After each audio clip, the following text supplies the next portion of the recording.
Hi everyone, my name is DartPro, I'm a Sonic Convention 2 Battle Speedrunner, and today we'll be having a look at Bungee Skip. Those of you who have played this game for a little bit probably are already aware of this, it's not really news. All you do is you do a spin dash jump over the left side of this green tube, and you'll get past the bungee section where Sonic does this awesome cutscene, but it's kind of slow. Let's have a look at it. Spin dash jump, dodge the invisible wall off to the right, homing attack, off we go. Or homing attack cancel, whatever you need the distance out of.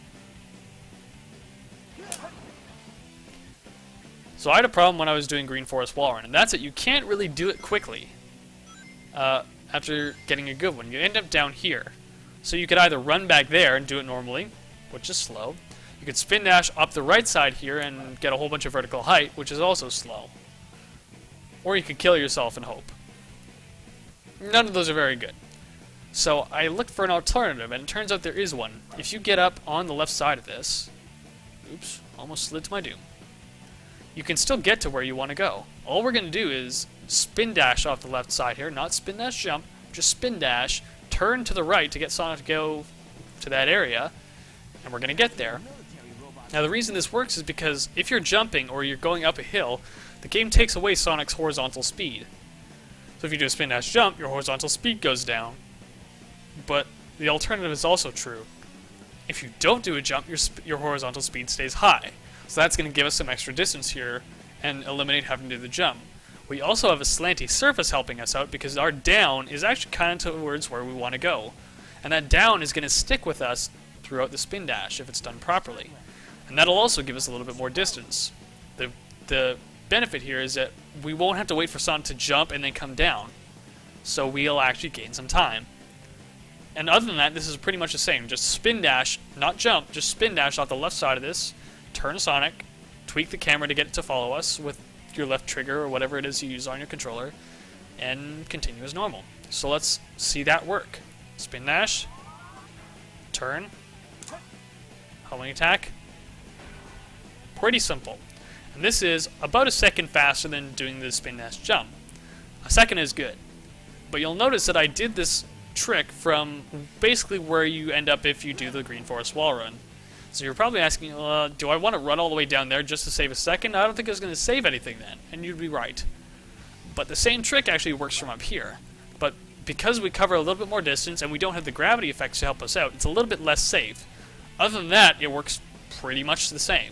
Spin dash off the left side, turn Sonic, get to where you're going. But I have a trick. If your distance is not good, if you're scared, and you're saying, I don't like this jump, this looks scary, I don't think I'm going to make it, we have a lifeline. You can do something called a Spindash Hover. So if you tweak the camera around and say, this distance doesn't look so good, you're going to pause the game. Boom. In midair. And then you're going to press A, or your jump button, and hold it to get out of the menu. So make sure you're on resume game and not exit game, or you're going to be sad. Boom. Holding A. This is going to result in the game realizing you're holding A, and if you, just to show why this works, if you just tap A, you get a short jump. If you hold A, you get a long jump. If you hold A in this game, you tend to fall slower. That's pretty handy. So by pausing, we're going to make it so that you can hold A without doing a homing attack, and that will enable you to fall more slowly, and that will get you a little bit more distance out of it. It'll basically lose you some time, because the whole point here is to fall more quickly to get to where you want to go. But, 1, you won't die, and 2, it matches your standard spin dash jump for speed. So you have a trick that will probably save you time, but if you're scared and you don't think it's going to work, you have a way out where you can just match your normal time. That's a pretty good deal. So let's see that in action here. Just going to spin dash off the left side, turn, get the camera to follow, and just for demonstration purposes, I'll do the spin dash hover by pausing and unpausing by pressing and holding A. And you'll see Sonic's fall speed do some weird stuff. It'll slow down and stay about that for a second. And that'll afford us a little bit of extra distance. You don't normally need to do it while using this trick, but if you need to, you have it in your back pocket. So let's do that.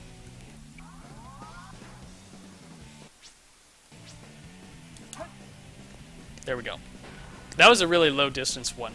So that pause, I'm not sure if you were able to tell, but after unpausing, Sonic didn't fall as quickly. And that actually afforded me just enough distance to make this. It's usually much safer than that, but I am new. You'll usually end right about here by doing that trick if you do it properly. Unfortunately, taking, you know, whatever, 4 minutes to talk, I'm not in game mode right now, so my muscle memory's off and I did a crappy one. But normally they're much better than that, and if you do it without the little pause interrupt and Spindash Hover, you'll be a second faster. And in this game, a second is a lot of time. Those of you who are struggling for those low, you know, 130s, this will probably come in handy for you. It's really not that tough. As long as you practice it, it's pretty much as reliable as any other bungee skip. You have a backup strat if it doesn't work out for you, and yeah, it's different. Different stuff is always cool. So play around with that, have some fun with it, see how it works for you, and as always, keep it fun. Thank you for watching.